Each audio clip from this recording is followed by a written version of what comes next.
বর্তমানে বাইক ছাড়া ঢাকা শহরে চলা খুবই দুষ্কর হয়ে দাঁড়াইছে। আর যদি বাইকটা হয় এরকম তাহলে তার কোনো কথাই নেই। মাসকুলার বডি, 140 রেয়ার টায়ার, এত সুন্দর মিটার এবং এটার লুক, সব দিক দিয়ে এটা ভ্যালু ফর মানি আমার মনে হয়, হাতে কোনো কয়েকটা জিনিস ছাড়া, যেটা আমি চলার পথে আপনাদের জানাবো।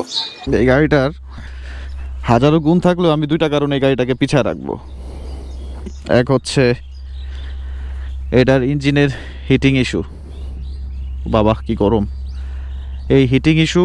আর হচ্ছে এটা কোম্পানি চাইলেও এয়ার কুল না করে অয়েল কুল দিতে পারতো এই প্রাইজের বিনিময়ে, কিন্তু তারা দেয় নাই। এই হচ্ছে একটা খারাপ দিক। আরেকটা খারাপ দিক হচ্ছে এই বাইকটার প্রাইস।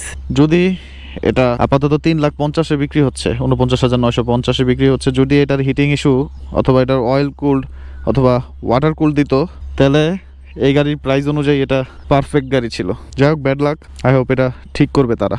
আর ঠিক করে লাভ কি, গাড়ি তো কিনেই ফেলাইছি। যাই হোক, আমার ডেইলি ব্লগে ফিরে আসি। ফার্স্ট অফ অল, আমি প্যান্ট কিনি 3-4টা করে, এর মধ্যে একটা প্যান্ট বাসা আসার পর দেখি নষ্ট, দ্বিতীয়ত একটা আমার বউ নষ্ট করে ফেলে, তৃতীয়ত একটা আমি নষ্ট করে ফেলি, আর প্যান্টই থাকে না। সো আজকে আবার নিউ মার্কেট যাচ্ছি 3টা রেগুলার প্যান্ট পরার কিনতে।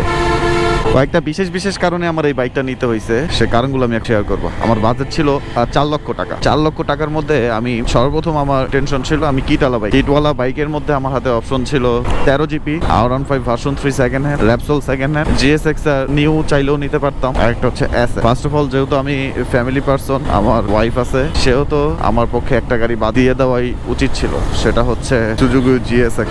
এরপর হচ্ছে 13 জিপিটা অনেক রিসার্চ করার পরে আমি ওইটা বাদ দিছি, কারণ ওইটার যে রিসেল ভ্যালু, এরপর হচ্ছে ওইটার পার্টসের অ্যাভেলেবিলিটি, এরপর হচ্ছে ওইটার মেকানিকের অভাব। এরপরে বাকি রইলো R15 র্যাপসোল। আর এটা R15 আর র্যাপসোলের কিছু কমন ইস্যু ছিল, যেটা এক হলো টাকার ব্যাপার, সেকেন্ড হচ্ছে সেকেন্ড হ্যান্ড কিনতে হবে, থার্ড হচ্ছে ফ্যামিলি নিয়ে চলার মতো না। এই কয়েকটা কারণে এই দুটা বাইক বাদ। এরপরে বাকি রইলো SF এর দোষগুলা তো বললাম, কিন্তু এটার কিছু গুণও আছে, যে এটার যে সিটিং পজিশন অন্যান্য বাইকের থেকে একটু আপওয়ার্ড। সেকেন্ড হচ্ছে ফ্যামিলি নিয়ে এই বাইক রাইড করা যাবে। থার্ড হচ্ছে এটার প্রাইস যে অন্যান্য কিটওয়ালা বাইকের থেকে এটা একটু জোস, কোনো অংশেই কম না R15 GSX থেকে দেখতে। এই কয়েকটা কারণে আমি এই বাইকটাই নিই। বাইকটা অবশ্য চলেছে 603 কিলো এখন পর্যন্ত। এটার আরো কয়েকটা ভিডিও আমি এই বাইকটা নিয়ে বানাবো, যেহেতু আমি ইউজ করতেছি, মানে বাইকের ভালো মন্দ নিয়ে কেন কিনতে হবে না এই টাইপের ভিডিও আমি বানাবো। কারণ এটার এখন পর্যন্ত এটার ব্রেকিং টেস্ট আমি করতে পারি নাই, রাইডিং টেস্ট আমি করতে পারি নাই, কারণ এটা এখনো ব্রেকিং পিরিয়ডে আছে। ব্রেকিং পিরিয়ডে থাকা অবস্থায় তো ABS এর কোনো স্বাদই আমি পাই নাই এখন পর্যন্ত। এটার যে ABS এর কি মজা আমি এখন পর্যন্ত বুঝতে পারি না, কারণ এটাই আমার ফার্স্ট ABS বাইক। আপাতত এটার লুক নিয়েই আমি আসি, বাকিটা দেখা যাক কি হয়। অনেক জল্পনা কল্পনা শেষ করে যুদ্ধ করে জ্যামের থেকে বের হইলাম। এখন বাংলাদেশের এতটাই করুণ অবস্থা, ফ্লাইওভার করার পরে ফ্লাইওভারের উপরেও জ্যাম থাকে, এটা খুবই আফসোসের বিষয়। আর বিশেষ করে হানি ফ্লাইওভারটা কোনোদিন আমি জ্যাম ছাড়া পাই নাই। যাই হোক, আস্তে আস্তে ঠিক হয়ে যাবে ইনশাল্লাহ। কিন্তু একটা জিনিস বলতে হবে, যে আমাদের রাস্তাঘাট আগে যে বাজে অবস্থা ছিল, ওই থেকে হাজার গুণে ভালো এখন আমরা আছি। গতকাল 21শে ফেব্রুয়ারি ছিল। ও শিট, এই যে সার্জেন্ট, এই যে আমার থামাইব মনে হয়। স্যার আমার থামায় না।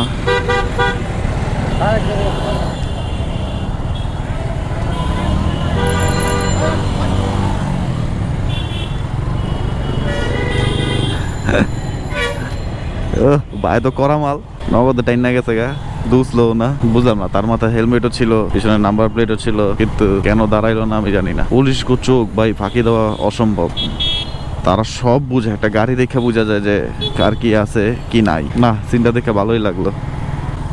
এই রাস্তাঘাটে ঝগড়া করো না ভাই। আমার না এই রোডটা কেন জানি অনেক ভালো লাগে, একদম ছোটবেলা থেকে এই রোডের সাথে পরিচিতি। এই রোডটা অলওয়েজ ঠান্ডা থাকে, ঠান্ডা বলতে আবহাওয়া খুবই ঠান্ডা থাকে, যেটা ঢাকা শহরে অন্য কোনো জায়গায় থাকে না। আর এটার মধ্যে আমি যেসব মানুষ দেখি, সব পশ মানুষ দেখি। আর এটার পাশে যে দেয়াল লিখনগুলো থাকে, জোস গাছ, জোস, যেটা অন্য কোনো জায়গায় এত সুন্দরভাবে এত বড় বড় গাছ কোনো রোডে নাই, হাইওয়ে ছাড়া। আমি ঢাকার মধ্যে বলতেছি। এই রং মেরো না ভাই, রং মেরো না, তোমার রঙের কারণে অন্য একটা অ্যাক্সিডেন্টের কারণ হয়ে যেতে পারে। বাংলা হিন্দু, বাংলার বৌদ্ধ, বাংলার খ্রিস্টান, বাংলার মুসলমান, আমরা সবাই বাঙালি, বাংলাদেশ। আর বললাম না। কেন ভাই কেন পড়লাম না?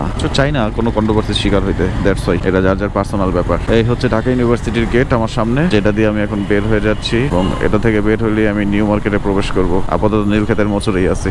নিউ মার্কেট আসলে পার্কিং এর একটা বেস্ট এরিয়া আছে, যেটা আমি দেখাই দেই। আমি আমার গাড়ি সচরাচর ওদিকেই রাখি, এই যে সিটি ব্যাংকের বুথের পাশের গলিটাতে। এখান দিয়ে ভিতরে গেলেই সামনে হাতের ডানে বাইক পার্কিং এর সুব্যবস্থা আছে। টাকা 30 গুনতে হয়, কিন্তু বাইকের সেফটি আগে। যাক, এই জায়গায় রাখলে আপনারা বাইকের সেফটি অবশ্যই পাবেন। কেনাকাটা শেষ, একটা স্পেশাল রাস্তা দিয়ে পার হইতে হয়। এই জায়গায় আর পার হওয়ার কোনো অপশনই নাই, খুবই রিস্কি।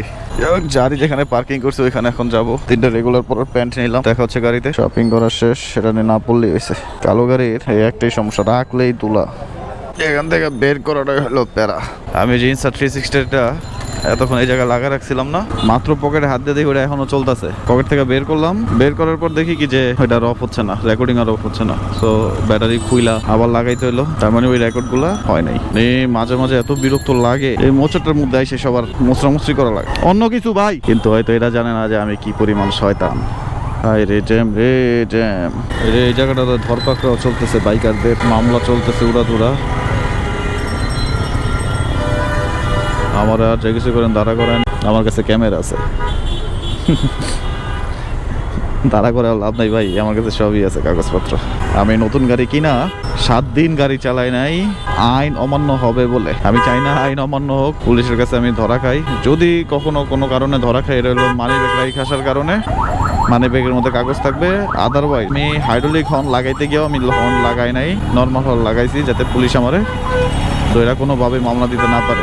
আর থার্ড হচ্ছে রং ওয়ে, যদি কখনো রং ওয়ে মারি ভুলে, তাহলে মনে একটু দরা খাইতে পারি। আদারওয়াইজ আল্লাহ রহমতে কোনো সমস্যা নেই। আর হেলমেট ছাড়া তো আমি বাইক চালাই না। আল্লাহ জানে এই জায়গায় আবার কত জ্যাম। আজকে বৃহস্পতিবার। কাকা রং রোড মারতাছেন, কাকা রং রোড মাইরেন না। ওই দেখ রাস্তার মাঝখানে গাড়িটা চেষ্টা করে দাঁড়া করে রাখছে। শালার বাংলাদেশ বাংলাদেশ বাংলাদেশ, জিন্দাবাদ জিন্দাবাদ জিন্দাবাদ, জয় হোক জয় হোক জয় হোক। সত্যি কথা বলতে গেলে কি, সারাদিন অনেক স্ট্রেস এর পর যখন এই বাইকের মধ্যে বসি না, সব ক্লান্তি দূর হয়ে যায়। এটা কোনো বাইকার অস্বীকার করতে পারবে না।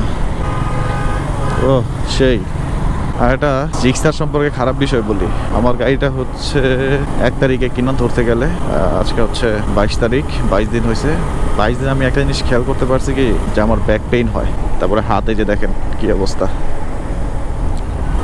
এই হাতও। অনেকে বলবে না নিজের গাড়ি হিসাবে, কিন্তু আমি বলতেছি এরকম হইতেছে। কারণ আমি চিন্তা করি কি, যদি আমি GSX-R অথবা R15 নিতাম, আমার অবস্থা তো আরো টাইট হয়ে যেত। আমি তো মনে হয় অফিসে আসা যাওয়ার জন্য যে R15 অথবা GSX-R ইউজ করতাম, ওইটাও ইউজ করতে পারতাম না। আমার কোমর ব্যথায় মরেই যেতাম আমি। এটা একটু কম, কিন্তু হয়, একবারে যে হয় না তা না, হয়, এটাই সত্যি। আল্লাহর নিয়ামতের মধ্যে কয়েকটা জিনিস আছে। এক হচ্ছে নেককার স্ত্রী, সেকেন্ড হচ্ছে হালাল উপার্জনের ব্যবস্থা, এবং থার্ড হচ্ছে একটা বাহন। আল্লাহর অশেষ রহমতে 3টাই আমার মধ্যে আছে। এটা আল্লাহর অশেষ রহমত ছাড়া হয় না। কিন্তু 3টার মধ্যে একটা জিনিস আমি খারাপ করি, আমি রেগুলার নামাজটা পড়ি না, যেটা আমার ইমিডিয়েট পড়তে হবে, শুরু করতে হবে, রেগুলারের জন্য শুরু করতে হবে। আমি পড়ি, ভেঙে পড়ি সারাদিনে, যেটা বললেও খুবই খারাপ, আল্লাহ মাফ করুক, কিন্তু এটা একদমই উচিত না। ইনশাল্লাহ আপনাদের দোয়ায় আমি চাই ইবাদতে মশগুল থাকি। আর আপনাদেরও বলে দিচ্ছি যে আপনারা যে যার ধর্ম থেকেই আপনাদের ধর্মটা সঠিকভাবে পালন করুন। এতে কি হবে, আপনাদের লাইফে লিড করাটা খুবই ইজি হয়ে যাবে। বিপদ আপদ থেকে আল্লাহ তাআলা সবসময় রক্ষা করবেন, আর মৃত্যুর পর তো জান্নাত আছে ইনশাল্লাহ। ওকে, আল্লাহ হাফেজ, আসসালামু আলাইকুম। ভালো থাকবেন সবাই, আমার জন্য দোয়া করবেন। এই গাড়ির আরো 2টা কমন সমস্যা আছে। সেটা হলো যে আপনি 1 ঘন্টা গাড়ি চালানোর পরে আপনার মনে হবে কি আপনি আপনার বিচির উপরে ভর দিয়ে বসে আছেন, সিট এত হার্ড। আর আরেকটা সমস্যা হচ্ছে এই 2টা মিরর। গাড়ির সাইজ ঠিক আছে, একদম ছোট চাপানো, কিন্তু যখন এই মিররটা খুলবেন মনে হইব যে জায়গায় আছে। এই 2টা কারণ, এই কারণটার কারণেই আমি যে এটা লাগাইছি। আমার কিন্তু মিররে কিছুই দেখা যায় না, মিররে আমার কিছুই দেখতে পাচ্ছি, আমি আমারই দেখতে পারতেছি মিররে, পিছনে কিছু দেখা যায় না। আমি ছোট এই 2টা দিয়া ফিসাই গ্লাস দিয়ে আমি পিছনে দেখি।